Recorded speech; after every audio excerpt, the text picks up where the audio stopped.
I've read about Trump supporters saying they like Trump for being a fighter. Evidently they don't have the will or wherewithal to think about what Trump fights for, himself only, to the detriment of any and everybody else. But I don't think it's just that. They also seem to feel that whatever fights he chooses must be the right fights because he is their dear leader, their chosen tribal totem. I've also read about Trump supporters liking Trump for his telling it like it is. I don't think this is just because they are extremely gullible and somehow don't notice how ignorant, illogical, factually incorrect, and dishonest he almost always is. It would seem that they believe that they can decide what actually constitutes reality, and that they've decided that the tribal totem Trump dictates that reality. They have given themselves permission to ignore any and all evidence that contradicts Trump's reality. Obviously, these people are, for the time being, lost to mass psychosis, delusional thinking. We cannot afford for them to have their way with the country. Biden needs to step up and give Americans more of what so many of us evidently want from a president, a performance. He shouldn't lie and spout ridiculous conspiracy theories, but with the material Trump and the Republicans give him, he has no need to. For starters, he should point out that Trump almost certainly has not achieved a middle school level of literacy and probably cannot do a single push-up or sit-up. Covering Trump is a cash cow, covering Biden is not. NYT and all other mainstream media, print, online, TV, radio and social, have inundated its respective audiences to the point of ad nauseum with Trump. Why is it that this thrice impeached, 91 times indicted, egomaniac continues to be rewarded with omnipresent free campaign coverage opportunities? IMHO, the obvious answer is bottom-line revenue, greedy C-suites and hungry egos. Conversely, rarely have these same entities regularly and consistently reported or opined about the significant accomplishments of Biden and his administration despite Republican obstructionists in Congress. As Thomas Jefferson is reputed to have said, the people elect the government they deserve.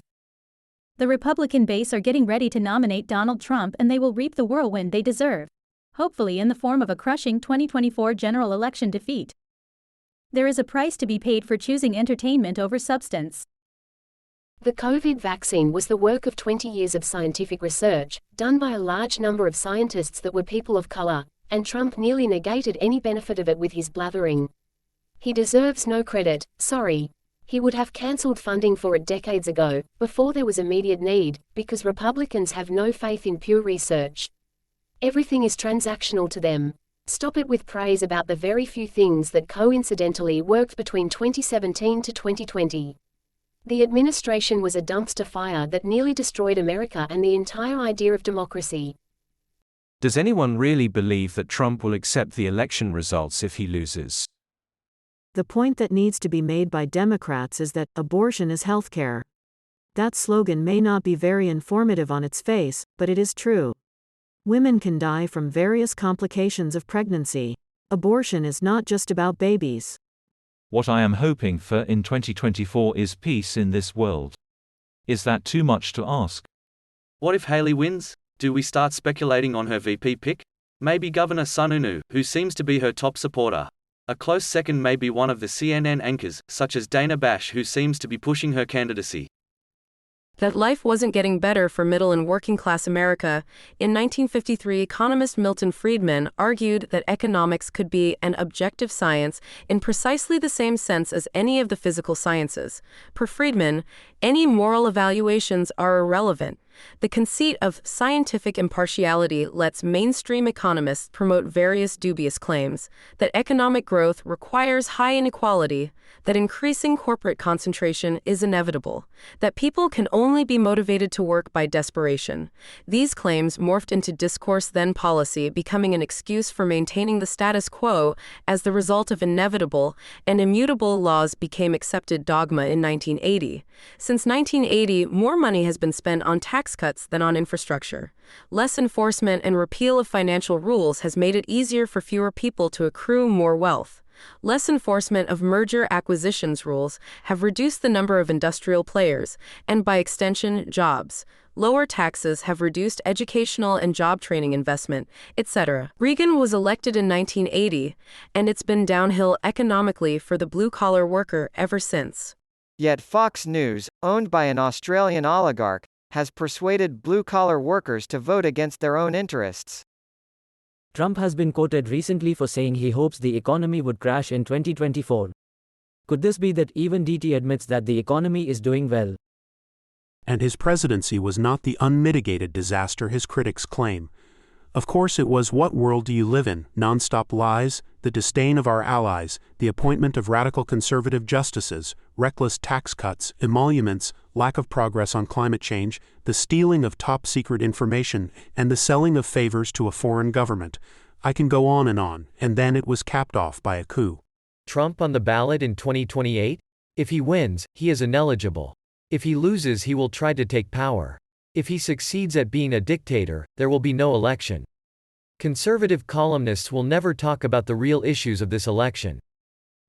As a centrist independent that is very representative of a full one-third of the population that will decide the election, I have some tips for Biden.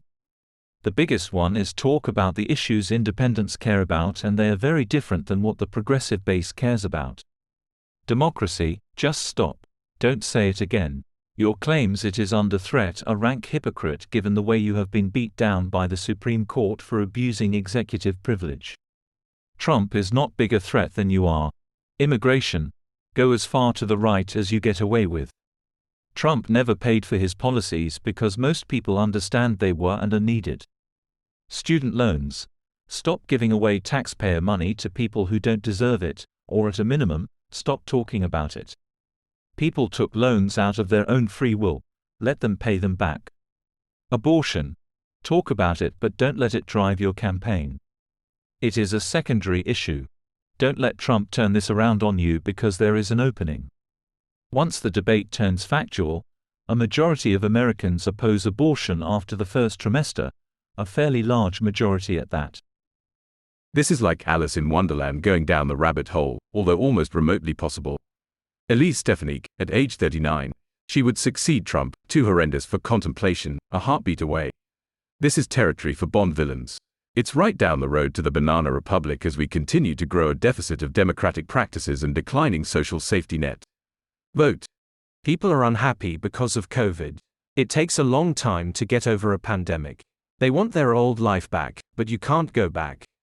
It's a new world, and we'd better face it, or we'll have a lot of coastline underwater, including Mar-a-Lago. The Thwaites Glacier is not going to go back to the way it was before.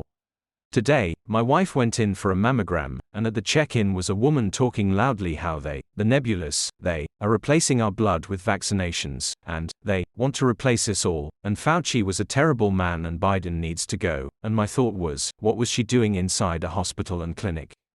If she doesn't trust medicine, why doesn't she just go home and drink some bleach, like Trump advised? DJT doesn't really like women. He sees us as objects. Why women would ever vote for him is beyond me. He really has no time for working class men either, but it's not as public. His cruelty toward women is more pointed. Debating Trump has its risks. Just as it is difficult to objectively interview Trump because he gushes an avalanche of lies and exaggerations essentially drowning out the questions, the same is true with any question-based debate format. His black is white, up is down responses are impossible to fact-check in real time, leading to a level of frustration for debate moderators and other participants.